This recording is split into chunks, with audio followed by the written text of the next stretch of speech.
The early morning mist still clung to the tall grass along the Mississippi River as Elias Rahman slung his net across his narrow shoulders. Just 18, thin but sinewy from years of fishing alone, he had lived on his own since he was 10. The worn-out wooden cabin behind him, its tin roof rattling even with the gentlest wind, was the only home he had ever known. Born to Bangladeshi immigrants in a quiet corner of rural Mississippi, Elias had lost both his parents in a car accident. Since then, the river had been his only companion, feeding him, comforting him, and sometimes whispering secrets through its currents. He knew where the catfish liked to nest, when the crawfish surfaced, and how to read the ripples like lines of poetry. That morning was like every other.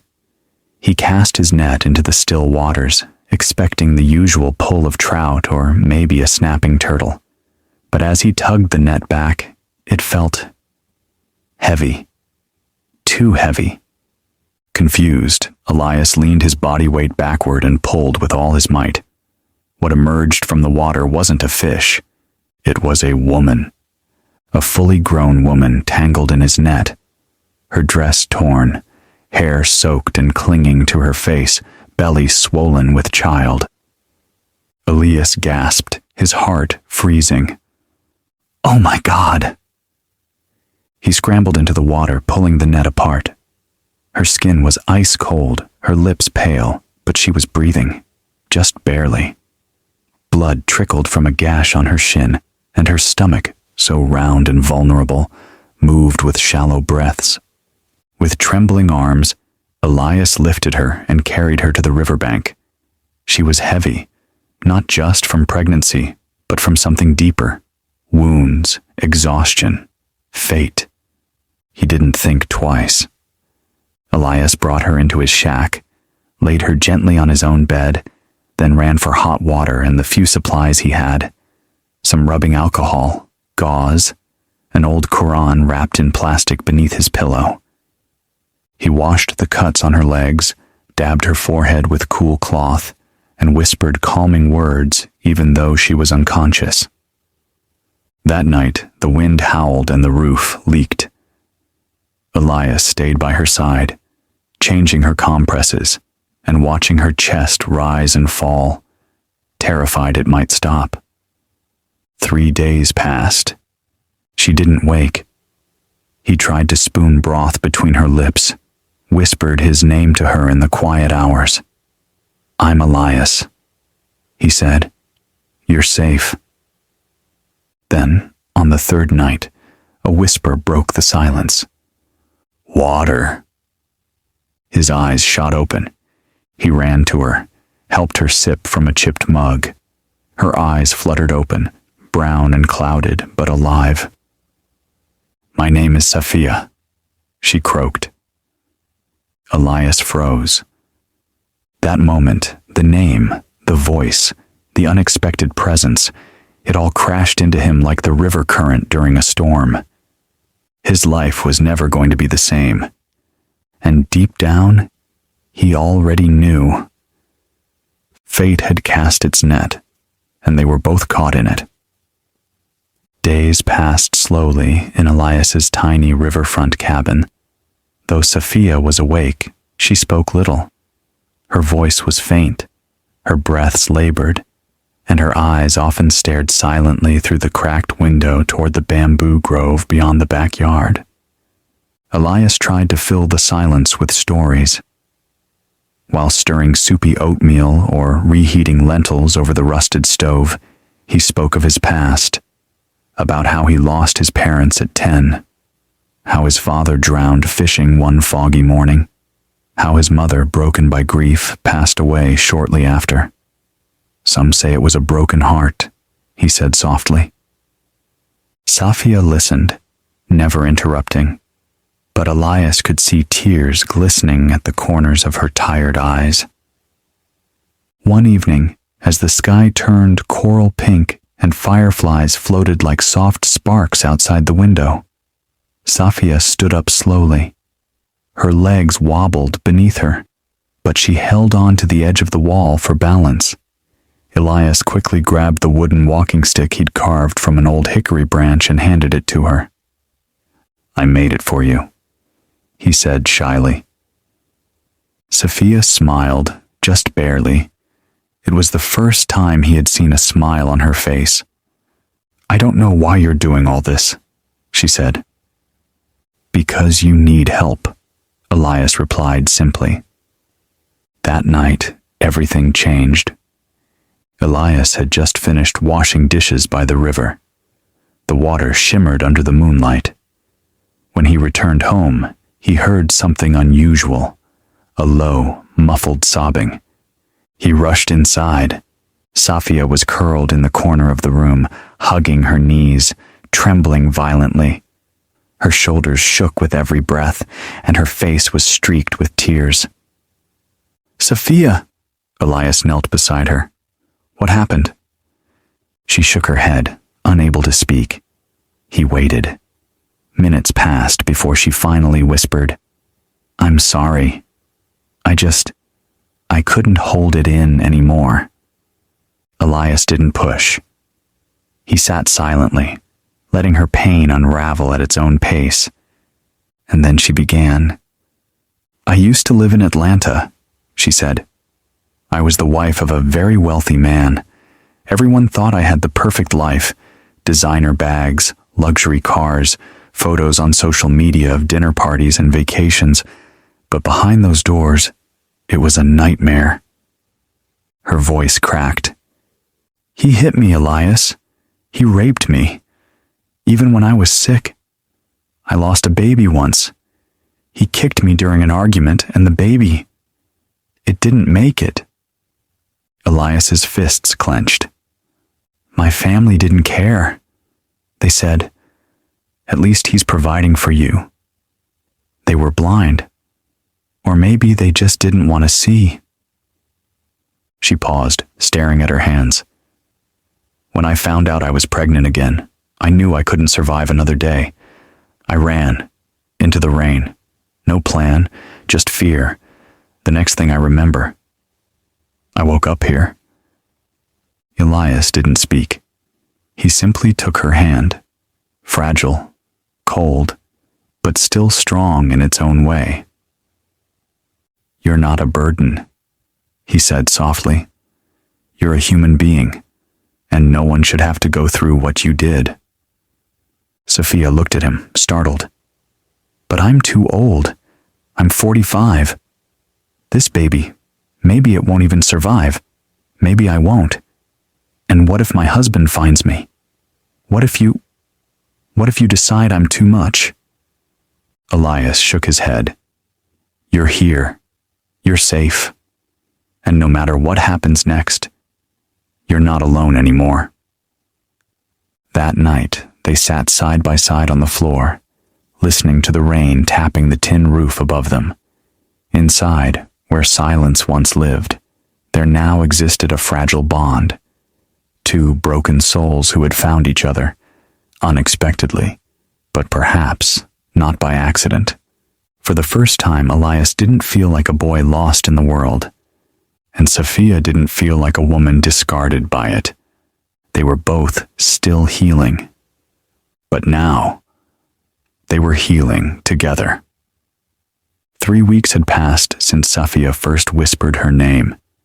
In those 3 weeks, Elias's small wooden home had transformed, not in appearance, but in spirit. The air no longer felt stagnant. There was warmth now, a rhythm, life. Sophia could stand straighter. She had begun to eat more, her appetite slowly returning. Though she still walked slowly, leaning on the hickory cane Elias carved, her cheeks had gained a faint blush of color, and her voice had grown less fragile.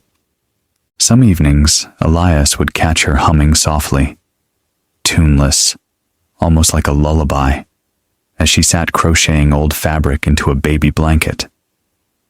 Once, he brought in 5 small perch from the river and laid them in a bucket by the door. She smiled faintly and said, without turning her head, "That's more than enough. I don't eat much." Elias crouched near the basin to wash the fish. "You don't, but your baby will," he said, glancing at her belly. Sophia looked down and gently placed her hand over her swollen stomach. Her eyes softened, but her brows furrowed. A heavy silence filled the space between them. Then, in barely a whisper, she said, "I'm scared, Elias." He looked up, pausing with his hands in the water. "Scared of what?" "I'm scared I won't make it during labor," she admitted. "I'm scared he'll find me. I'm scared you'll leave because you get tired of caring for someone like me. I'm scared I'm too old for this." Elias dropped the fish and came to sit beside her on the wooden floor. "Sophia," he said, voice calm but firm, "I'm not going anywhere." She turned to him, eyes brimming with unshed tears. "But why? Why are you so kind to me? I'm just broken." "You're not broken," he replied. "You're human." He took a breath, collecting pieces of his own past he rarely shared. "When I was 12, I got sick. Real bad. Fever, chills. Couldn't walk for 3 days. And I remember lying there thinking, if I die, no one will even notice. Then, one day, this old neighbor, Sister Khadija, she came in, made soup, sat by me till I could stand again. A week later, she passed away from a stroke." He paused, glancing at the ceiling. I never forgot that. How it felt to be seen, to be saved. Just once. Sophia sat still, absorbing every word. "I don't want anyone to feel forgotten the way I did," he said. "Least of all you." They sat together for a long while, the baby kicking lightly beneath her belly, the sun dipping beyond the trees outside. The wind rustled through the broken screen door.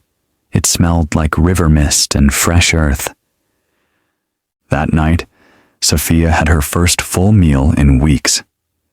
Elias made spiced rice and lentils, overcooked and too salty, but she smiled through every bite. Later, she lay back, cradling her belly as Elias lit the old kerosene lamp. He glanced at her and asked softly, "Do you have a name in mind?" She nodded.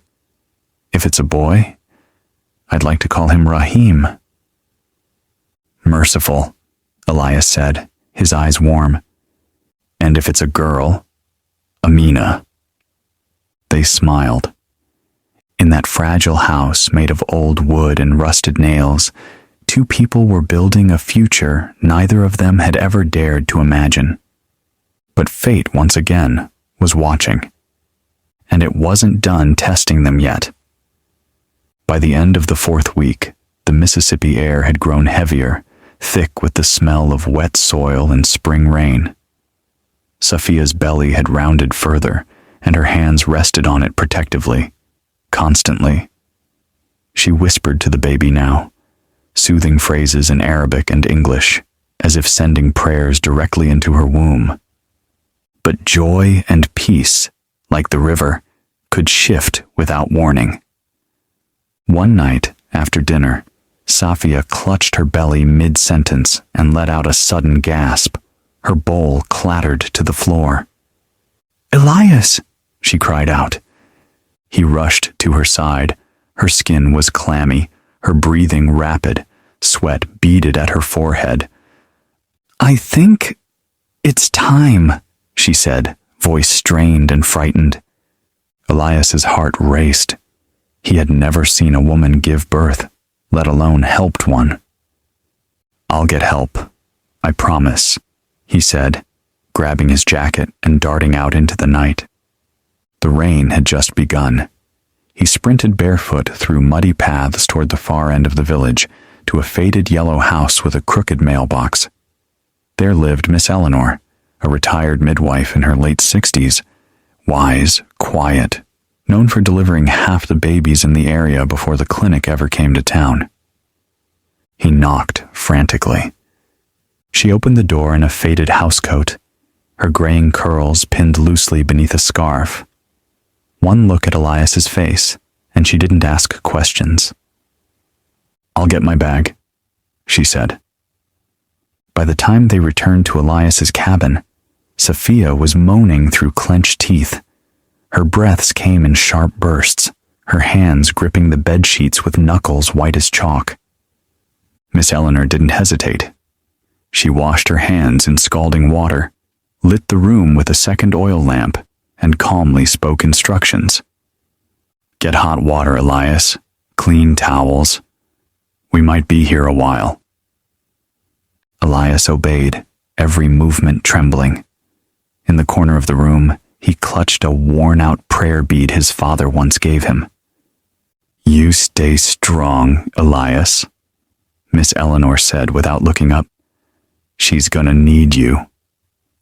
The hours crawled. Sophia screamed in pain. Sometimes she cried. Sometimes she was silent, lips biting back agony. Elias stayed by her side the entire time, wiping her brow, whispering, "You're doing so well, just hold on." Finally, just before dawn, after hours of struggle, a sound broke through the heavy stillness. A baby's cry. Loud, sharp, and powerful. Miss Eleanor smiled and cut the umbilical cord. "It's a boy," she said gently. "A strong one." She wrapped the baby in a soft towel and handed him to Elias, who took the child into his arms as if the universe itself had been placed there. Sophia lay back, exhausted but alive, her eyes fluttering. "You did it," Elias whispered, bringing the child close to her. She smiled weakly and reached out with trembling fingers to touch the baby's cheek. "Rahim," she whispered. "He made it." Elias's eyes filled with tears. "You both did." But just when it seemed that peace had returned, a sound came from outside. Car wheels. A car door slammed. Then a loud knock. Elias froze. Miss Eleanor looked up, sensing something wrong. He opened the door to see a tall man in a black leather jacket, slick hair, sharp jawline, and cold, dead eyes. "I know she's in there," the man said. "My wife. Give her back." It was him, the husband. Elias stepped outside and shut the door behind him, blocking the man's path. "She's not your property," Elias said. His voice shook, but his feet held firm. "You lost the right to call her your wife the moment you hurt her." The man chuckled. "You think I'm scared of you, kid? You're nothing. I have money. I have lawyers. You have a shack and a fishnet." Suddenly, another voice rose from behind the trees. "You got something else to fear, too." Miss Eleanor appeared with several neighbors, old farmers, shopkeepers, young men with baseball bats and garden tools. One of them, Brother Yusuf, stepped forward. "We know what you did. You're not welcome here. Leave." The man looked around. He was outnumbered. "You'll regret this," he spat before retreating into his car and speeding off into the wet morning. Elias exhaled. Inside, Sophia clutched baby Rahim close, tears falling freely. Not out of fear anymore, but relief. That night, for the first time in years, she slept without nightmares. And Elias? He didn't sleep at all. He watched over them both, like a guardian, like a father. No blood needed. Only love. 2 months had passed since the night Rahim was born. The air had grown warmer, the spring rain subsided, and wildflowers now bloomed along the riverbanks. Elias's cabin, though still old and weather-worn, felt transformed. A place once marked by silence and loneliness now echoed with the soft giggles of a baby and the sounds of shared prayers before meals. Safia had grown stronger. Her skin had color again. Her walk was steady. She no longer woke in cold sweats or flinched at the sound of a car outside. The light in her eyes, once dimmed by years of fear, had started to return. Elias noticed everything. He noticed how she folded baby clothes while humming verses of the Quran, how she smiled gently while feeding Rahim, how she braided her hair again, as if, slowly, she was reclaiming herself. And Elias had changed too. The boy who once fished alone to survive was now a man with purpose. Every morning he cast his nets, not just for his own sustenance, but for 2 lives he now cherished more than his own. He bathed Rahim, rocked him to sleep, whispered stories into his tiny ears. The villagers began to see them differently. Whispers turned into smiles. Sister Miriam brought a bag of baby clothes. Brother Yusuf dropped off crates of fresh eggs. Even the imam from the small mosque nearby came one afternoon and offered a quiet dua for protection over the house. "You two are a miracle," he said before departing. One bright afternoon, while Elias was drying fish on a wooden rack near the porch, Safia sat nearby, watching Rahim sleep in a hanging cloth cradle. The sun filtered through the trees, casting golden halos across the porch. Birds chirped. The air was still. Safia looked at Elias, her expression unreadable. "Elias," she said softly. He turned toward her, wiping sweat from his brow. "Yeah?" She hesitated, then asked, "What would you say if I told you I wanted to marry you?" Time seemed to freeze. Elias looked at her, really looked, at the lines by her eyes, at the softness in her smile, at the strength in her gaze. He didn't rush his answer. He stepped forward, took her hand gently, and said, "I married you in my heart the night you cried in my house for the first time." Safia's breath caught. Tears welled in her eyes. In that moment, the world disappeared. There was only them. 2 people broken by life, made whole again by each other. Their wedding was simple, held in the yard behind the cabin, with wildflowers tied to fence posts and wooden crates serving as chairs. Miss Eleanor stood proudly at Safia's side, like a mother she never had. The imam read the nikah with calm authority. Rahim slept soundly in a bassinet made of soft woven reeds. There were no gold rings, no rented halls, no designer gowns. Safia wore a white cotton dress handed down from Miss Eleanor's niece. Elias wore his cleanest shirt and slacks, but in the eyes of everyone present, there had never been a more beautiful union. Because this was not just a wedding. It was a vow between 2 souls who had found each other through pain and promised to heal together in peace. That night, they sat side by side on the porch, watching stars bloom across the sky. "Thank you," Safia whispered. "You didn't just save me once.